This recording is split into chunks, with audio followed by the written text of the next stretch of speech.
Welcome to the new section series of on value analysis and cost performance baseline. This section is going to be very interesting and it's also very important. And this section is divided into 4 lessons. In the first lesson, we will study about the basics of the cost and schedule. We'll also learn about the estimation and on value analysis, variance analysis. We'll study about the variance analysis next. And we'll also study about calculating the estimated cost at completion. And finally, we will study TCPI or to complete performance index. So many of these terms that we will learn in this section will be new terms. So I request you to be more attentive in this lecture. Without further delay, let's start our new lecture of this series. So what is earned value analysis? Earned value analysis or EVA is the form of data analysis which compares the performance measurement to actual schedule and cost performance. So simply in earned value analysis, we compare our baseline cost and schedule data with the actual cost and schedule. Sometimes our planned estimation of the cost incurred in the project or our schedule may deviate from the normal or what we had planned. So we learned about our performance and compare it with the baseline in the earned value analysis. Earned value analysis monitors 3 key dimensions for each work package. So what are these dimensions? Let's study further. These dimensions are planned value abbreviated as PV, earned value abbreviated as EV, and actual cost abbreviated as AC. We can also say the actual value to the actual cost. So let's now learn what is planned value. Planned value is authorized budget allocated to complete certain scheduled work. The total planned value for project is called BAC or budget at completion. So budget at completion or BAC is the total planned sum of money required for the project. Earned value is work completed expressed in terms of the budget authorized for that portion of the work. The project managers should monitor earned value incrementally and cumulatively to understand current and long-term performance of the project. Similarly, the actual cost is the cost incurred for the work performed during the specific time period. These definitions may just look like jargons if we have to memorize them. So let's actually see how they are used. You don't have to memorize these things for now. I'm going to explain about these terms using the S-curve. To draw the S-curve, like any other curves, we draw y-axis and x-axis, and on y-axis, if we denote it with the cumulative cost of the project, and if the x-axis denotes the time of the ongoing project, if we draw the most realistic scenario of relationship between the cumulative cost and time in a project, it will be a S-shaped curve. Hence, it is also called the S-curve. So you may have a question here. Why S-shaped curve or why S-curve and why not the linear or any other curves? To this question, the simple explanation is because the use of the resources for the project is not linear on any point of time for the project, or the use of the cost for the project is not linear. When we first start the project, there are phases like planning, meeting and communication, documentation, etc. So these activities take time, but considerably the cost is not increased significantly. As we reach towards the end of the planning phase, we reach a stage where we have to purchase the materials required for the project, or we have to hire the manpower, or there may be any other factors that increase the cost. Hence, there is a steep rise in the curve somewhere around the middle of the project. And as we reach towards the end of the project, finally, we start wrapping the things up. There are more of the documentation works and meeting and standardization of the practices, etc. So again, this won't take much cost as compared to our mid-time scale of the project. So the cumulative cost at the end slowly starts to grow less and less, and hence overall we get a S-shaped curve. I hope you have a picture in your mind now why the curve is S-shaped here.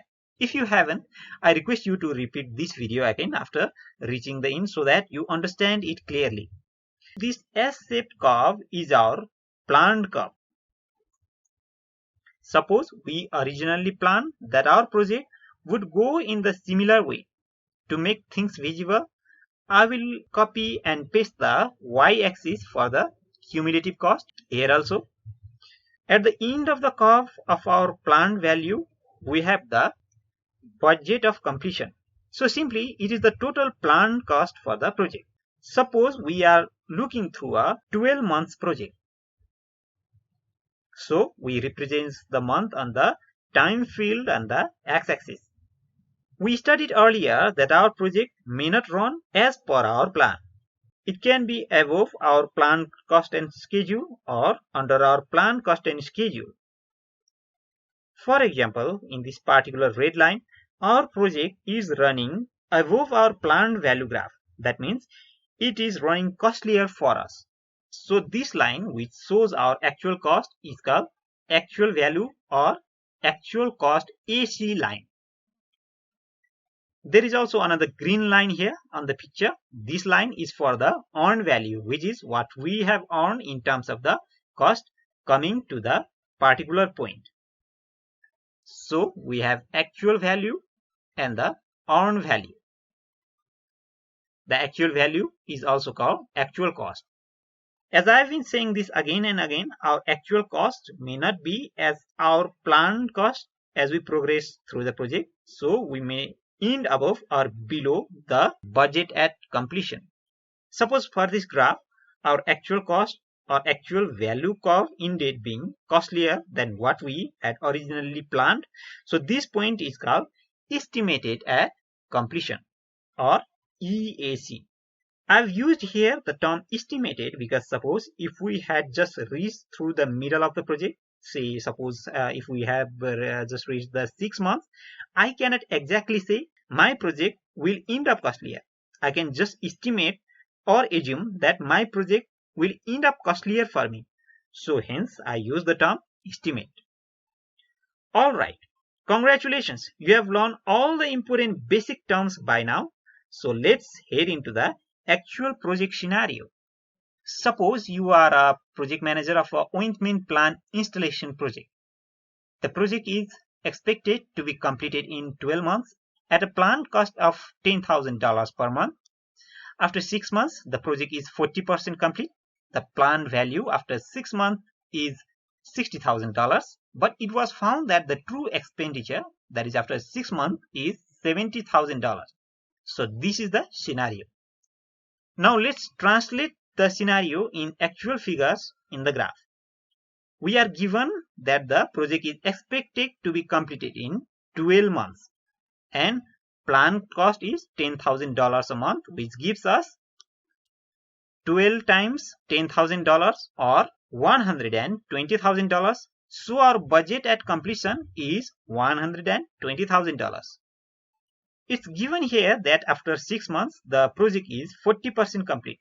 So to represent this information, let's mark the 6-month point on our planned value graph. Our planned value or PV is $10,000 a month times 6 months, which is the $60,000 as we reach the 6 month. The corresponding actual value is also given in the scenario, which says it was found that the true expenditure was $70,000 after 6 months. So the actual value is $70,000. Now to calculate the earned value, we are given here that after 6 months, only 40% of the work is complete. So 40% of the total planned cost or the budget at completion is finished. So actually only this earned value, that is 40% of the $120,000 was earned, or our earned value is 40% of total estimated cost budget at completion, which gives us the $48,000. Please note the differences between earned and actual value here. Actual value is what we actually already used for the project, coming to some time, say 6 months for this project, and earned value is what we actually earned in terms of the cost. As our project has reached the midway or 6 months out of the 12 months, we actually had to complete 50% or half of the work should have been completed. But we could complete only 40% of the work. So our earned cost progress would be lesser than planned value and the actual cost in this particular scenario. So hence the earned value line or the green line is below the planned value and earned value line in this figure. So this is all about the basics of various terms in earned value management and cost-based estimation. Many things could be new to you in this lecture. So I request you to repeat the lecture and listen if there is any confusion. Thank you so much for being with me. We will study more interesting things about cost estimation and cost baseline in the next lectures.